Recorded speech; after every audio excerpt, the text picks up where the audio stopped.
Assalamualaikum warahmatullahi wabarakatuh.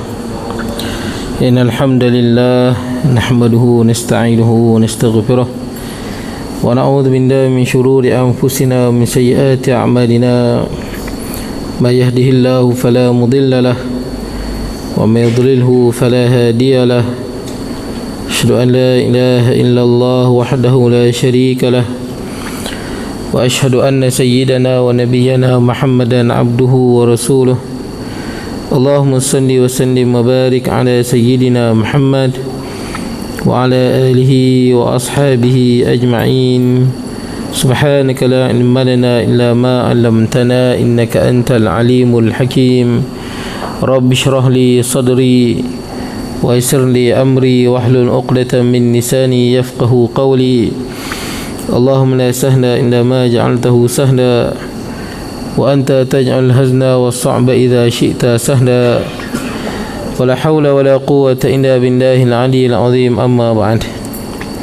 Hadirin jemaah yang dirahmati Allah, alhamdulillah pada malam ni kita dapat bertemu. Tuan-tuan semua sihat? Sihat no? Alhamdulillah. Jadi malam ni kita sambung hadis yang ketujuh dalam bab yakin dan tawakal. Kita masih lagi di bawah tajuk yakin dan tawakal. Jadi kita berada pada hadis yang ketujuh. Baik. An Abi Umarah Al-Barra bin Azib radhiyallahu anhuma. Jadi hadis ni daripada sahabat Nabi yang bernama Al-Barra bin Azib. Di makna dia bila disebut daripada sahabat ni, makna dia sahabat ni mendengar hadis Nabi SAW, dia hafal, kemudian dia sampaikan, kemudian dibukukan. Sebab kita tidak sezaman dengan Nabi SAW. Kita dengan Nabi SAW jauh 1400 tahun lebih, hampir 1500 tahun lebih, hampir 1500 tahun. Jadi bila Nabi SAW menyampaikan hadis, para sahabat hafal, kemudian sampaikan dan dibukukan. Jadi hadis ni, ucapan Nabi ni dihafal oleh Al-Bara bin Azib radhiyallahu anhuma. Bara dengar, dihafal dan dia sampaikan. Sampailah dibukukan oleh Bukhari dan Muslim. Jadi Bara bin Azib ni sahabat Nabi yang terkenal dengan doa yang mustajab. Kalau diminta Allah kabulkan. Doa dia sangat mustajab. Dia dua, Al-Bara bin Azib dengan Al-Bara bin Malik, dua nama. Dua-dua, Al-Bara bin Malik juga doa mustajab, Al-Bara bin Azib mustajab. Satu lagi Sa'ad bin Abi Waqqas, dia minta terus Allah Ta'ala bagi on the spot.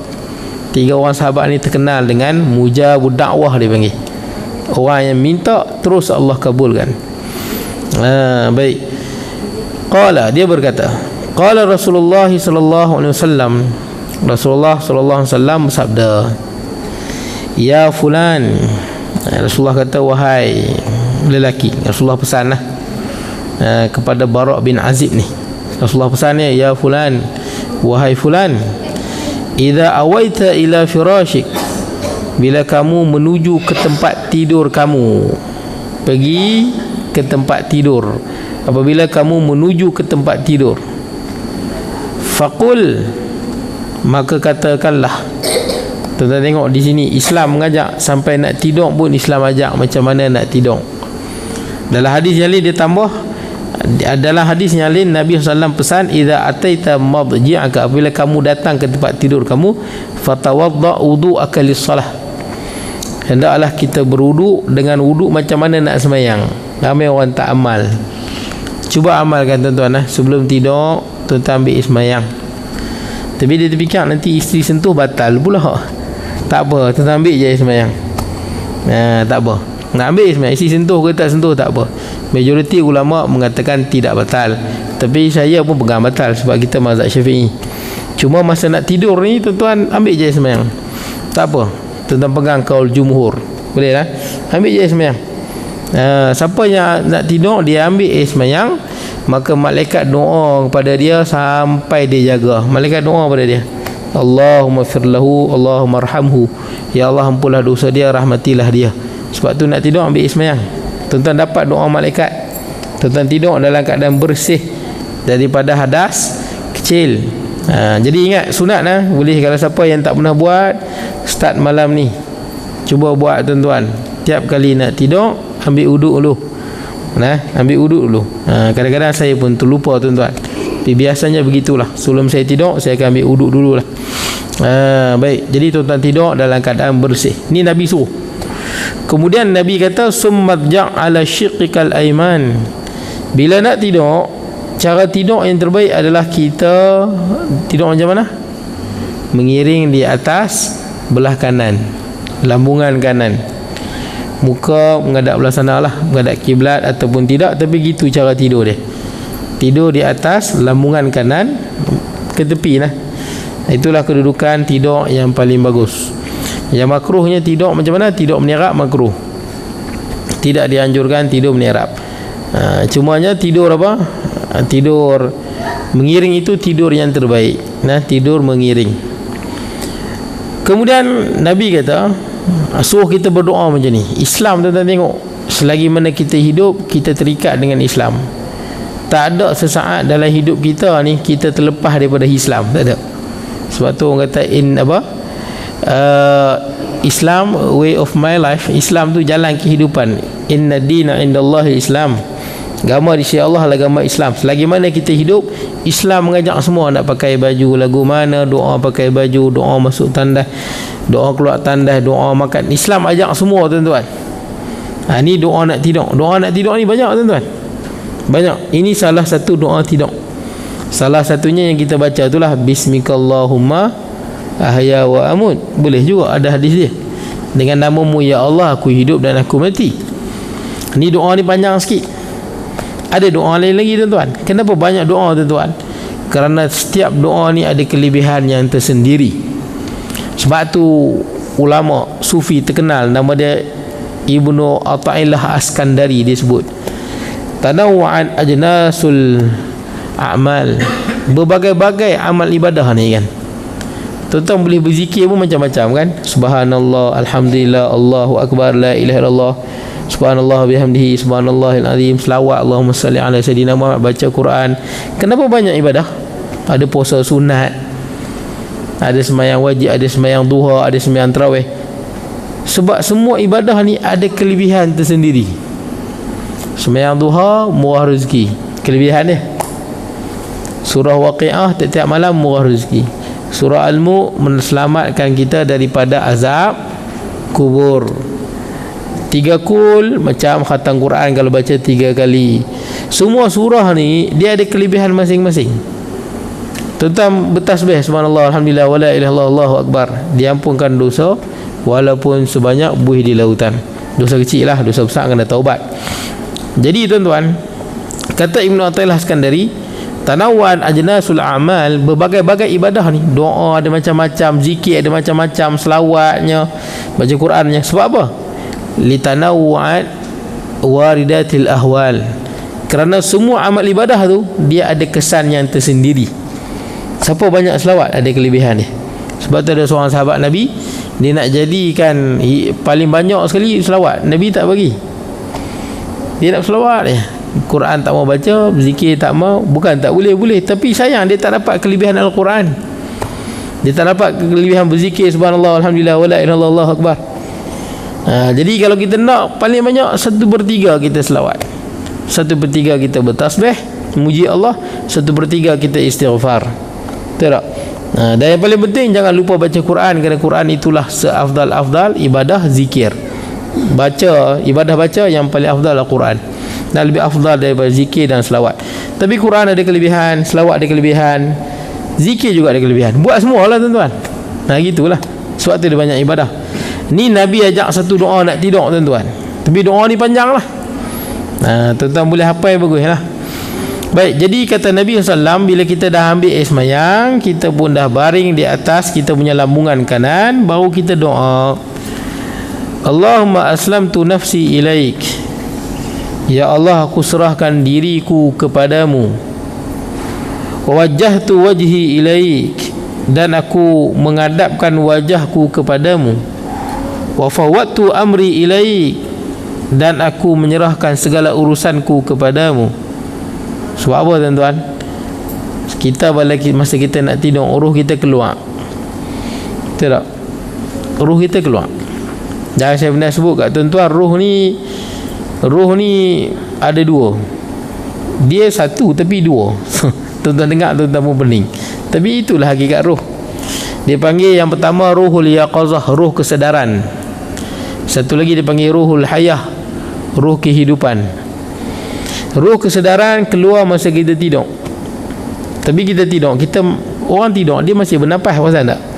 Orang tidur dia masih bergerak. Orang yang tidur dia masih garu kepala macam-macam. Tapi dia hidup, orang tidur dia hidup. Tapi roh kesedaran dia keluar. Dia menerawang merata. Saya sebut kat tuan-tuan dulu kan, menerawang. Itu roh kesedaran. Dan roh kesedaran ni dia boleh menerawang sampai ke mana? Sampai naik ke langit, sampai masuk syurga, sampai ke alam barzakh. Boleh tuan-tuan. Bergantung pada individu itulah. Kalau dia orang yang baik, jiwa dia baik, roh dia akan pergi ke tempat yang baik-baik. Nah, nanti dia akan pulang. Nah, dia akan pulang semula lah.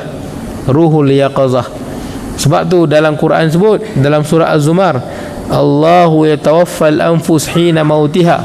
Allah Ta'ala lah yang mencabut nyawa orang yang mati ketika dia mati. Maksud dia orang apa? Wallati lam tamut fi manamiha. Dan orang yang roh dia keluar waktu dia tidur. Nampak tu? Roh tuan-tuan keluar masa tuan-tuan tidur, Allah yang cabut. Orang yang mati hakikatnya Allah yang cabut. Israel itu perantara aja, perantara sahaja. Tuan-tuan makan, yang mengenyangkan bukan makanan, Allah yang mengenyangkan. Tapi makan itu perantara sahaja. Jadi tuan-tuan, Allah lah yang mencabut ruhul yaqazah dan ruhul hayah. Ruhul hayah kalau dia keluar, kita mati tuan-tuan. Ruhul hayah kalau cabut, kita mati. Orang tanam ya tuan-tuan. Kalau ruhul yaqazah keluar, kita tak mati, kita tidur. Tapi ruh kesedaran ni dia boleh menerawang jauh. Sebab tu dalam Quran sebut Allah Ta'ala lah yang mematikan orang yang mati ketika dia mati, dan orang yang belum mati waktu dia tidur. Waktu orang yang belum mati waktu dia tidur tu, Allah Ta'ala cabut ruh kesedaran dia dan dia menerawang.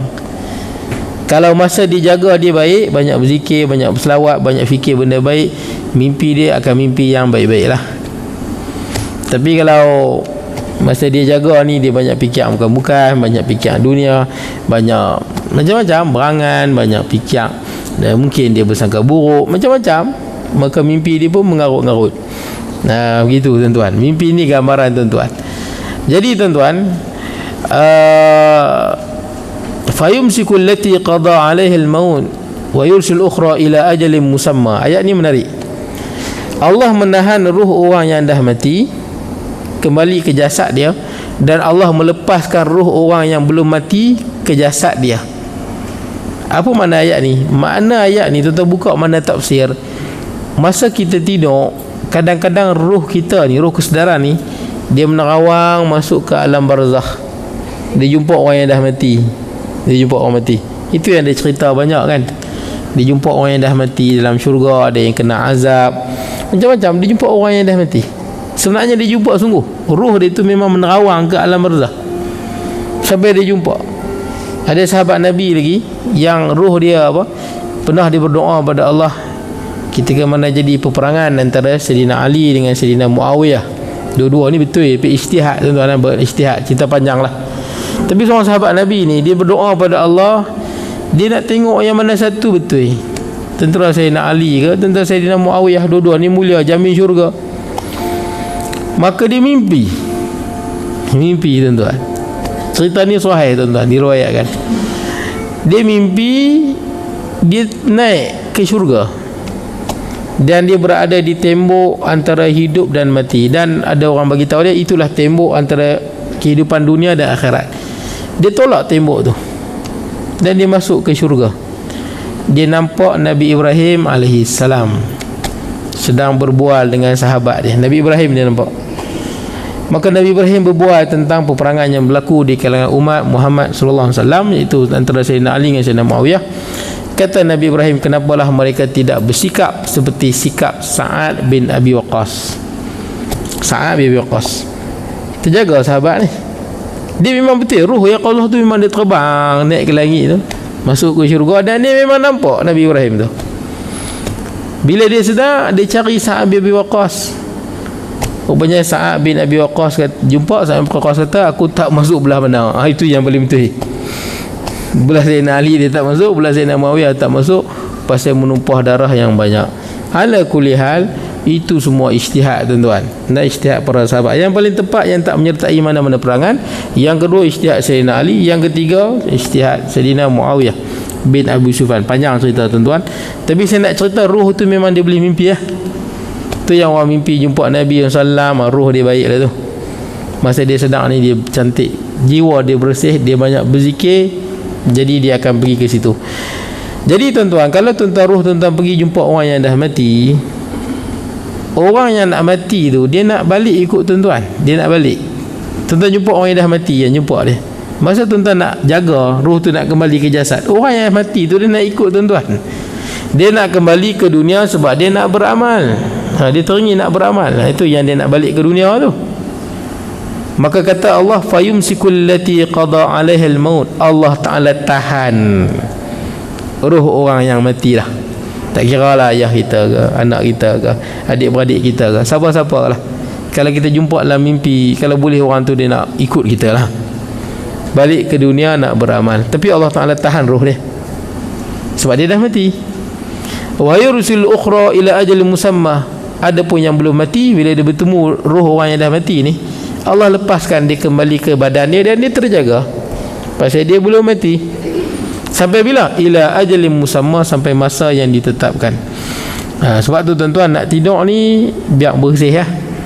Biar bersih, biar istighfar, minta ampun, jangan banyak fikir bukan-bukan. Biar kita mimpi, kita tengok benda-benda yang kita lapang dada lah, begitulah. Tapi kebanyakan mimpi kita banyak mimpi yang mengarut. Mimpi ni dia ada 3. Yang pertama, busyra minallah, khabar gembira daripada Allah. Khabar gembira daripada Allah gitulah, tentang mimpi jumpa Nabi Muhammad, mimpi jumpa Nabi Ibrahim, mimpi masuk syurga. Itu semua busyra minallah. Yang kedua adalah yang paling banyak apa? Hadisun nafs, ni paling banyak. Mimpi yang bawaan tidur. Bawaan tidur ni lagu mana? Tuan-tuan fikir pasal nak ambil lesen, malam tu mimpi ambil lesen. Tu banyak mimpi tu. Mimpi bawaan tidur. Tuan-tuan fikir apa? Mimpi itulah tuan-tuan bawa dalam mimpi. Pasal apa? Ruh tuan-tuan. Ruh tuan-tuan banyak fikir dunia, dia pun tengok dunia lah masa dia tidur. Yang ketiga juga sangat banyak, takhwifus syayatin. Yang ni pun banyak. Mimpi yang mimpi daripada syaitan. Syaitan menakutkan dia. Segala mimpi yang menakutkan daripada syaitan. Mimpi yang menakutkan. Tuan-tuan mimpi apa-apa lah. Ada seorang sahabat Nabi mimpi kepala dia putih, dia kejak kepala dia, nak sambung balik. Cerita kat Nabi, Nabi kata jangan cerita kat orang mimpi ni. Tuan-tuan mimpi ada hantu belakang rumah tuan-tuan, tak usah cerita kat orang lah. Apa-apa saja mimpi yang menakutkan tuan-tuan, itu daripada syaitan. Syaitan nak menakutkan tuan-tuan. Memang syaitan tuan-tuan, antara kemampuan syaitan, dia boleh masuk dalam mimpi tuan-tuan. Dia boleh masuk. Dia boleh masuk. Tuan-tuan mimpi, syaitan tu boleh masuk dalam mimpi, dia boleh kontrol mimpi tuan-tuan. Kalau tuan-tuan sebelum tidur, termasuk mimpi basah. Mimpi sedang ada air mani, itu mimpi pada syaitan. Baik tuan-tuan. Kemudian, jadi apa kata dia? Kita serahkan diri kita pada Allah, kita hadapkan wajah kita pada Allah, dan kita serahkan urusan kita pada Allah.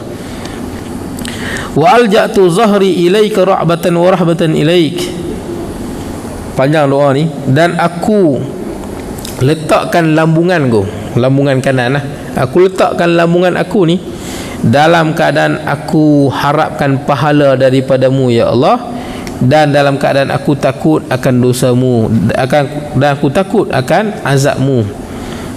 Kita tidur tu dalam keadaan kita mengharap syurga dan pahala, dan dalam keadaan kita takut api neraka, takut kemurkaan Allah.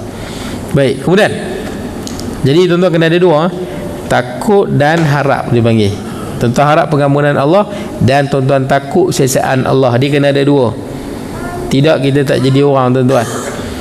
Sebab tu manusia dalam perjalanan menuju Allah, dia ada 3. Pertama, dia kena ada khauf, takut. Takut pada azab Allah, takut pada siksaan Allah, supaya kita tak buat maksiat. Yang kedua, raja. Raja ni mengharap keampunan Allah, mengharap pahala daripada Allah, mengharap syurga. Kena ada 2-2. Satu lagi mahabbah, iaitu cinta pada Allah. Kena ada 3 ni. Jangan hilang. Kat dunia sekarang tuan-tuan, kebanyakan orang ditinggal satu ya, roja. Mahabbah tak ada, khauf tak ada. Bila dia buat maksiat kita tanya, Allah kan Maha Pengampun. Dia tinggal rojak ya. Rojak dah jadi rojak dah tuan-tuan dia. Dia hanya ada Allah kan Maha Pengampun. Kita suruh dia sembahyang, Allah Maha Pengampun, bukan macam hang. Betul lah. Kita tak nafi. Allah suruh sembahyang. Kita kata jangan berjudi. Lah, Allah Maha Pengampun kot. Dia tinggal harap Allah ampun, tapi dia tak minta ampun. Banyak tuan-tuan, baik artis, baik orang biasa, bila tanya apa siapa buat maksiat, itu je alasan dia. Dia mana mahabbah, mana cinta pada Allah. Kalau hang cinta pada Allah, hang takkan buat benda yang Allah larang. Cinta tak ada. Mana takut azab Allah, tak ada. Itu yang jadi tunggal langgang tu. Dia kena ada 3. Supaya kita apa? Takut azab Allah, takut supaya kita tak buat maksiat. Rojak supaya apa? Supaya kita ni rajin istighfar, mengharapkan pahala. Kalau buat dosa, cepat-cepat taubat, kerana kita harap keampunan Allah. Cinta kena ada apa siapa? Dengan cintalah kita semangat nak beribadah. Cinta pada akhirat. 3 ni kena ada tuan-tuan. Baik tuan-tuan, kemudian tu disebut macam ni. Macam tuan-tuan baca dalam Quran lah. Tatajafa junubuhum anil madaji'i yad'una rabbahum khaufan wa tama'a. Surah Sajadah kan. Hamba Allah Ta'ala yang masuk syurga ni, dia tidur malam tak banyak. Dia banyak bangun malam, semayang. Yad'una rabbahum, dia berdoa pada Allah waktu malam, khaufan wa tama'a. Sebut dua-dua. Khaufan apa? Takut azab Allah. Tama'a apa? Harap syurga dan keampunan Allah. Kena ada dua-dua. Nah, baik. Kemudian la malja'a wa la manja minka illa ilaik. Tidak ada tempat bersembunyi dan tidak ada tempat berlindung melainkan kepadamu ya Allah. Memang kita serah sungguh. Tak ada tempat kita nak lari, tak ada tempat kita nak berlindung kecuali kembali pada Allah. Tak ada tuan-tuan. Kat dunia ni tuan-tuan nak lari pergi mana tuan-tuan? Semua akan mati tuan-tuan. Dalam Quran sebut apa? Aynama takunu yudrikkumul maut walau kuntum fi burujim musyayyadah. Kita duduk ya di mana-mana, mati akan dapat tangkap kita. Walaupun kita duduk dalam tembok yang kukuh. Dulu ada satu pemimpin Israel kejam, jahat, terlibat dalam pembunuhan 1982 Sabra Shatila. Dia bunuh orang perempuan dengan kanak-kanak. Bunuh ramai. Nama dia Ariel Sharon. Dan dia menjadi Perdana Menteri Israel. Dia mati dah tuan-tuan. Jahat Ariel Sharon ni. Bunuh apa ratus tak ke? 1,000 dia bunuh. 2,000 ke? Dia bunuh punya ramai kanak-kanak dengan budak orang perempuan. Di camp pula tu, camp pelarian Palestin di Lebanon, Sabra Shatila. Bunuh yang ramai. Kemudian dia jadi Presiden Israel lah, Perdana Menteri Israel. Kemudian dia sakit, kena sakit plek, stroke ke apa. Dia tak mati, dia berbuk oksigen. Dia mati dah. Dia jadi macam bangkai hidup tuan-tuan. Badan dia gemuk. Bila dia duduk atas katil dia tu, sampai tinggal tulang rangka, dia pun tak mau bagi dia mati. Israel kan negara antara yang termaju tuan-tuan. Banyak dia punya teknologi Eropah ke teknologi Amerika, semua ada kat Israel tu. Segala kemajuan tu ada. Dari segi kedoktoran ke apa ke ada di Israel tu. Jadi dia pun tak nak bagi dia mati ni. Dia pun bubuh lah dia alat canggih dia, pernafasan apa. Saya ingat dia dalam 7 tahun ke, sampai dia pada badan gemuk, sampai jadi macam rangka hidup. Punya tak nak bagi mati tuan-tuan. Tapi lah kali mati kak. Nampak tak boleh lari tuan-tuan. Kita nak lari mana? Tak ada tempat kita nak lari. Tuan-tuan tahu ada satu cerita kan, ada apa, satu hamba Allah ni. Ni cerita ni sebut dalam hadis riwayat Imam Al-Bukhari rahimahullah. Nabi SAW sebut ada satu cerita, seorang lelaki ni sebelum dia mati, dia pesan ke anak dia, kalau aku mati, ni orang lelaki, ayah lah, dia pesan ke anak dia, kalau aku mati nanti tolong bakar aku. Fa imittu faharriquni, hampa semua tolong bakar aku. Dia orang Islam tapi minta ke anak dia pelik-pelik, jadi kalau aku mati ni apa, tolong bakar aku, harriquni. Dah bakar, masuk dalam mesin tu, bakar jadi debu tu, wathanuni. Wathanu ni maksud dia apa? ketuk debu tu jadi apa? Kan arang. Bila manusia kita bakar rentung, dia suruh ketuk. Apa? Ketuk bukan main, macam lesung tu main apa? Tumbuk dengan lesung tu supaya tulang-tulang dengan isi tu menjadi abu terus. Jadi bukan jadi abu, jadi debu. Dia nak arang tu jadi debu terus. Lepas tu buat apa? Dah bakar jadi hangui, lepas tu ketuk pula dengan apa, meretul dengan ketuk dengan melesung ke sampai jadi debu. Wadharruni fir riyahi wal bahr, dan lemparkanlah debu aku ini di langit apa, di angin yang kencang, dan di mana, dan di lautan. Kemudian kata dia, lau adrakani rabbi la'azabtu azaban la yu'azibuhu ahad. Kalaulah Allah dapat tangkap aku, dia nak lari pada Allah. Saya tak tahu dia buat dosa apa, dia tak sebut dalam hadis tu. Dia buat dosa teruk, jadi dia nak lari pada Allah. Dia suruh anak dia buat lagu tu pasal dia nak lari pada Allah, tak lepaskan diri pada Allah.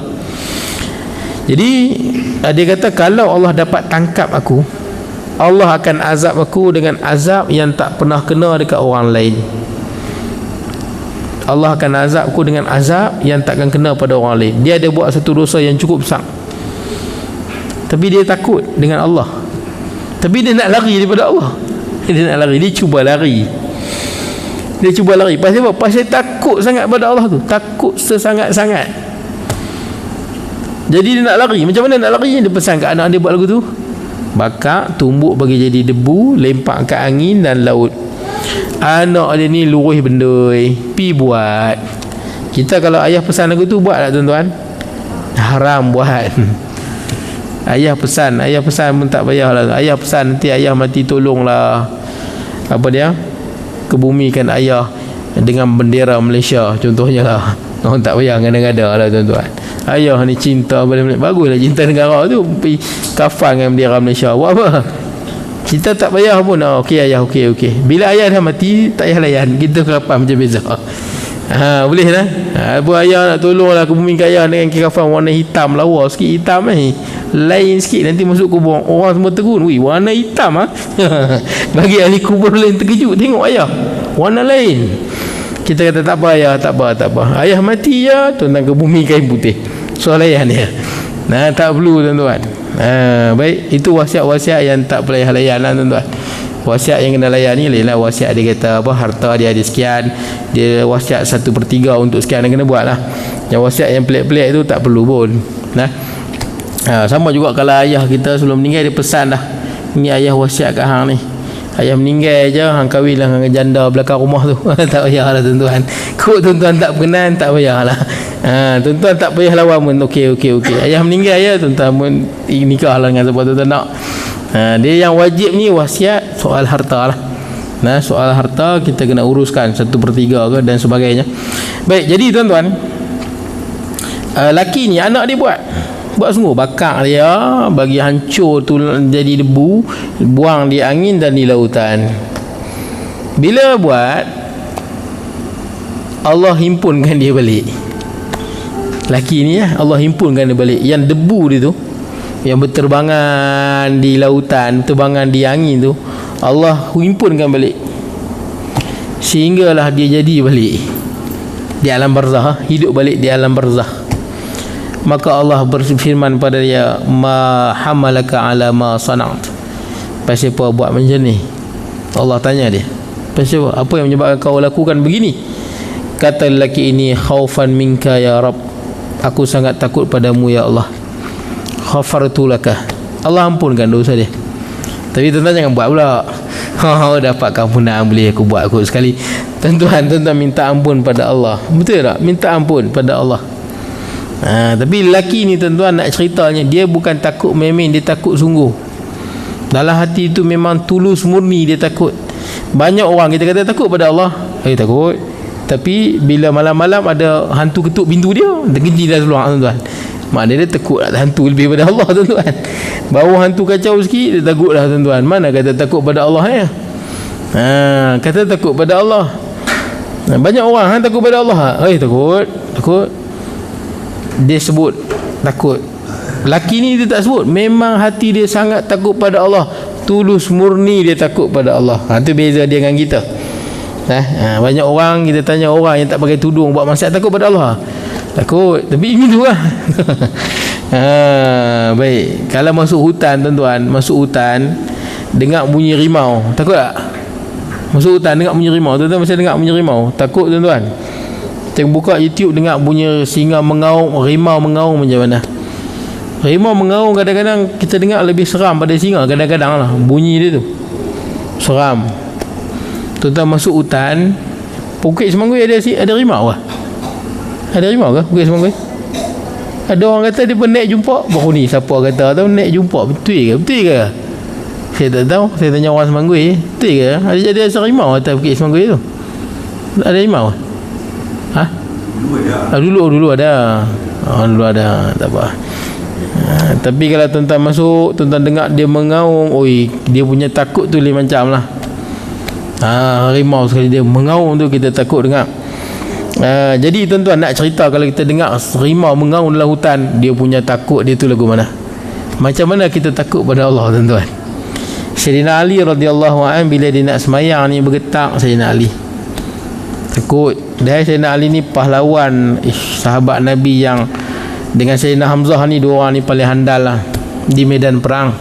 Ngadap siapa musuh berhadapan dengan Sayyidina Ali memang tumbang, handal. Mainlah musuh lagu mana pun hebat dengan Hamzah. Sebab tu bila nak bunuh Hamzah dengan Sayyidina Ali kena pukul curi. Baru boleh pukul curi. Muhasyib Balin tombak, Sayyidina Ali, Abdul Rahman bin Mujim pukul curi dengan pedang beracun. Jadi tuan-tuan, Sayyidina Ali nak semayang takut. Sebab nak menghadap Allah Azza wa Jalla, sangat takut. Sebab tu tak pernah kita baca cerita sahabat Nabi takut dengan apa? Takut dengan hantu, tak ada. Pernah tuan-tuan baca cerita sahabat Nabi dia jumpa hantu takut? Hantu takut dengan sahabat Nabi ada. Sayyidina Umar lalu jalan ni, syaitan lari jalan lain, takut. Abu Hurairah jumpa syaitan curi kurma, Abu Hurairah tangkap lagi dia. Ada seorang sahabat Nabi nama dia Safinah Maula Rasulullah. Dia hamba yang dibebaskan. Nama Safinah tuan-tuan jangan ingat perempuan, lelaki. Tapi Rasulullah panggil dia Safinah pasal dia ni angkat barang banyak. Maka Rasulullah panggil dia Safinah. Safinah tu maksud dia kapal besar tuan-tuan. Tuan-tuan tengok kapal apa? Kapal kargo tu Safinah lah tu. Kapal besar. Nabi SAW tengok dia bawa angkat barang banyak, kuat. Nabi panggil Safinah, macam kapal dia. Sebab kuat. Jadi gelaran dia Safinah. Safinah ni pernah satu ketika dia bawa kapal, bawa barang banyak lah, naik kapal. Tiba-tiba kapal dia tu nak pecah, nak apa? Nak karam. Bocor, nak karam. Dan dia terpaksa berlabuh di kawasan tak pasti, belah Afrika atau belah Rom. Bila dia berlabuh tuan-tuan di kawasan tu, tiba-tiba ada seekor singa yang besar. Singa besar. Saya ingat mungkin belah Afrika kan ada singa. Dia tak jauh tuan-tuan. Tiba-tiba tengok peta, benua Arab dengan benua Afrika tu bukan jauh, dekat-dekat je Afrika dengan Arab. Bila kapal dia jatuh, tengok singa besar, bapak singa tu mengaum, nak terekam dia. Kita ke tuan-tuan terjun balik dalam laut? Tidak, terjun balik, takut. Safinah ni buat apa? Safinah kata, Ya Abul Haris, wahai bapak binatang buas. Ya Abul Haris dipanggil. Arab panggil singa Asad boleh, ataupun gelaran dia Abul Haris, bapak binatang buas. Kata Safinah, bila singa tu nak terekam dia, sahabat Nabi berani tuan-tuan. Dan Safinah ni bukan sahabat sebesar Sayyidina Ali, bukan sebesar sahabat Sayyidina Abu Bakar, Sayyidina Umar, Sayyidina Osman, bukan. Antara sahabat yang kecil, yang tak terkenal sangat, tak termasuk dalam 10 di jamin syurga. Tapi sahabat ni memang hebat. Safinah ni bila singa ni bunyi nak terekam dia, Safinah kata, Ya Abul Haris, wahai bapak binatang buas, Ana Safinah, namaku Safinah, Maula Rasulullah, bekas hamba Rasulullah. Beritahu itu je. Singa tadi tuan-tuan daripada ganas terus tersipu-sipu manja tuan-tuan. Tersipu manja. Kalau anjing tu macam ekor dia bergetak macam tu. Kucing mai tersipu-sipu, mai geser. Singa yang garang jadi tersipu-sipu manja tuan-tuan. Saya pun tak tahu kalau anjing tu ekor bergetak, singa tak tahu macam mana tuan-tuan. Besar tak pernah tengok. Kita tak pernah tengok singa tersipu-sipu manja, pernah tengok? Mana ada. Tuan-tuan jangan pi singa pi buat macam ni, jangan. Dia takkan tersipu-sipu manja, dia terekam ada tuan-tuan. Singa tersipu-sipu manja terus dia. Kemudian singa ni pula ikut dia. Ikut ni jadi pelindung. Kalau ada orang nak terekam, nak mai dekat, singa tu nak pergi terekam orang tu, jadi pelindung pada safinah. Ini cerita sahabat Nabi tuan-tuan. Beranilah, tu iman dia. Jadi tuan-tuan, dalam keadaan tidak la malja'a wala manja minka illa ilaik, tidak ada tempat kita nak minta lindung, tempat kita nak bersembunyi kecuali kembali pada Allah. Jadi nak kembali pada Allah ni lagu mana? Susah nak kembali? Tak susah pun. Tuan-tuan duduk belakang rumah tuan-tuan, kalau tuan-tuan istighfar, meleleh yang mata, Allah Ta'ala terima. Tak? Nak jumpa Perdana Menteri susah, nak jumpa Ketua Polis Negara susah, nak urus manusia susah. Dengan Allah ni di mana-mana, dengan hatinya ikhlas. Tuan-tuan duduk belakang rumah pun, tak? Duduk atas motor pun, tengah mancing ke, apa-apalah, tapi tuan-tuan kenang diri tuan-tuan, banyak dosa aku ni. Tuan tengok langit, ya Allah ampunlah dosaku ya Allah. Leleh ya mata, Allah Ta'ala lihat. Tuan-tuan tak ada kerenah birokrasi tuan-tuan dengan Allah, tapi tuan-tuan perlukan keikhlasan bila tuan-tuan di hadapan Allah. Keikhlasan Allah Ta'ala terima. Tidaklah semudah kita nak bertemu dengan pemimpin-pemimpin dunia, sedangkan Allah lah pemilik segala kerajaan langit dan bumi. Begitu tuan-tuan. Kembalilah pada Allah. Kalau kita ada buat dosa sama ada zahir dan batin, maaf, kita minta ampun pada Allah, berazam tak nak buat dah. Minta ampun pada Allah, berazam tak nak buat dah. Itu tuan-tuan, itu tempat cara kita kembali pada Allah. Tak boleh lari pun, mana-mana kita akan mati tuan-tuan. Baik tuan, kemudian amantu bi kitabikal ladzi anzalta. Ni doa tadi gini, sambung doa tadi. Aku beriman dengan kitab yang engkau turunkan, yakni Al-Quran. Ya Allah, aku beriman dengan kitabmu yang kamu turunkan, yakni Al-Quran lah. Takkan kita tak beriman? Semua kita beriman tuan-tuan. Al-Quran ni orang tak boleh nak buat, orang tak boleh buat Al-Quran. Itu mukjizat yang paling jelas tuan-tuan, mudah, orang tak boleh buat. Allah Ta'ala cabar wa in kuntum fi raibin mimma nazzalna ala abdina fa'tu bi suratin min mithlih. Kata Allah, kalau kamu ni rasa ragu-ragu, Quran yang ada depan kita ni betul ke daripada Allah Tuhan sekalian alam? Tu Quran tu depan mata tuan-tuan, dalam handset tuan-tuan ke, tuan-tuan rasa ragu-ragu, betul ke ni? Kok dah diubah ke? Mungkin yang ni 1/3 saja ke, mungkin 1/2 ke, dah diubah ke, dah di sebagainya tuan-tuan. Kok ragu-ragu Kata Allah, kalau ragu-ragu Quran ni, fa'tu bi suratin min mithlih. Buat satu surah dia. Buat satu surah jadi. Wad'u syuhada'akum min dunillahi in kuntum shadiqin. Carilah penolong-penolong selain pada Allah kalau kamu betul-betul benar nak buat. Sebab tu tuan-tuan, tak ada orang boleh buat Quran, sama ada dari segi makna dia ataupun dari segi keindahan bahasa dia. Tuan-tuan baca syair, buat lagu Nahwan ke, lagu Bayati ke, lagu Hijaz ke, tak sama dengan tuan-tuan baca Al-Quran. Bunyi dia cukup dah tuan-tuan, bunyi dia cukup dah. Hebat Al-Quran. Sebab tu orang pernah buat kajian di Universiti Boston, Amerika. Dia punya apa, yang dengar ni dia punya bahan kajian ini orang bukan Islam. Responden dia orang bukan Islam. Dia bukan Islam, dia pun tak tahu Quran ke, syair ke, selawat ke, dia pun tak tahu. Bagi dia dengar macam-macam, nasyid Arab lah, kasidah lah, macam-macam. Di samping tu dia bersedia Al-Quran.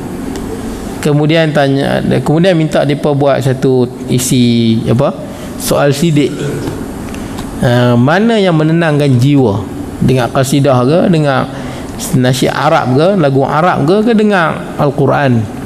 Lebih 70% mendengar Al-Quran itu menenangkan jiwa. Quran dia bukan Islam. Lain tuan-tuan, lain. Tuan-tuan bawa lagu Nahwan, baca tahiyat akhir dengan baca surah Al-Fatihah, lain tuan-tuan. Lain, lagu pun lain. Tuan-tuan yang tak reti bahasa Arab pun dengar doa kunut, buat lagu Hijaz. Dia takkan jadi macam Al-Quran. Dia tak jadi. Carilah teks-teks mana bahasa Arab, buatlah lagu Hijaz ke, Bayati ke, lagu apa-apa yang kita boleh buat lah.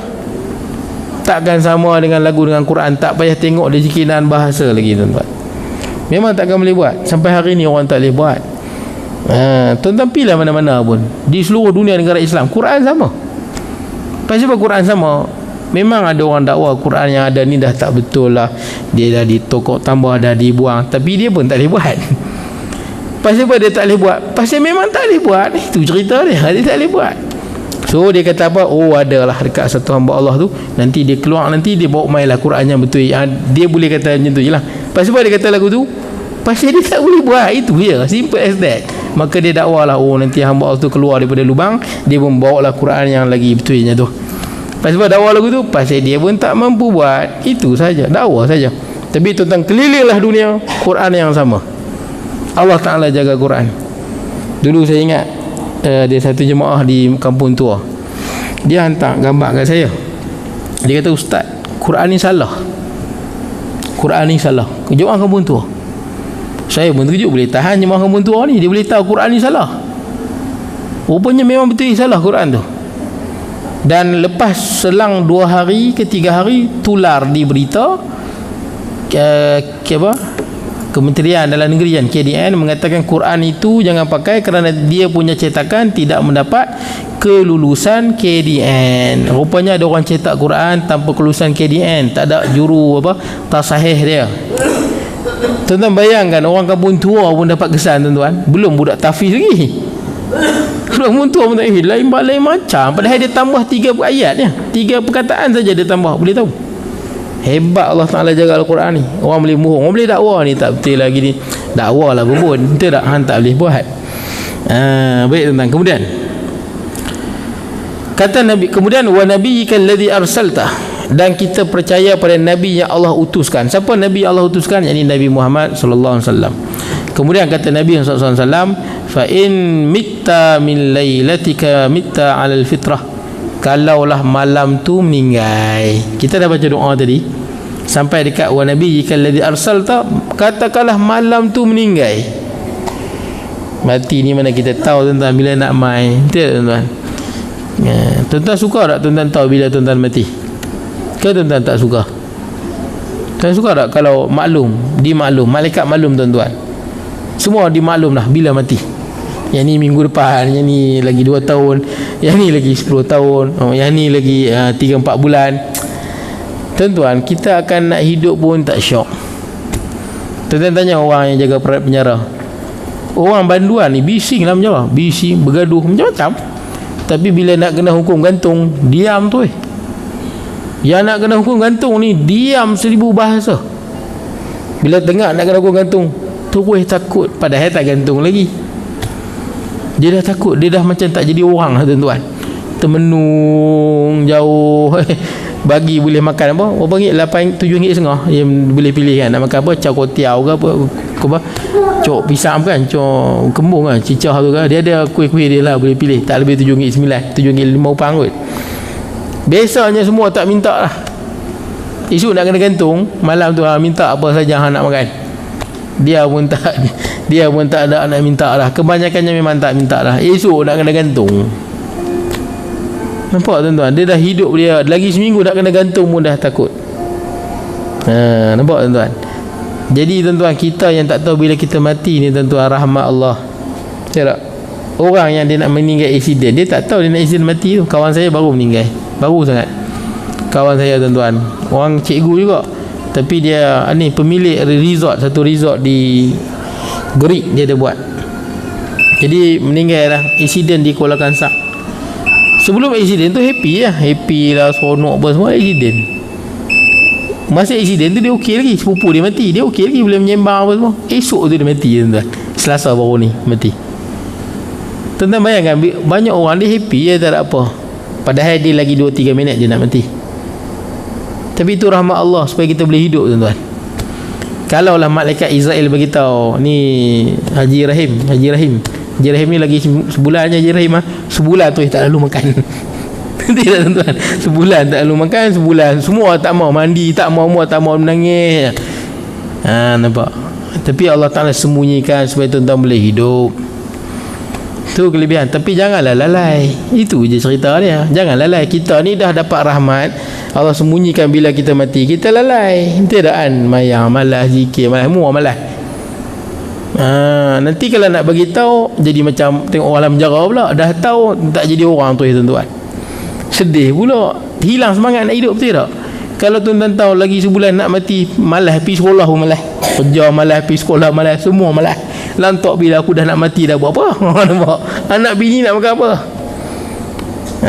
Nampak? Jadi disembunyikan. Disembunyikan. Itu rahmat Allah, tapi janganlah lalai.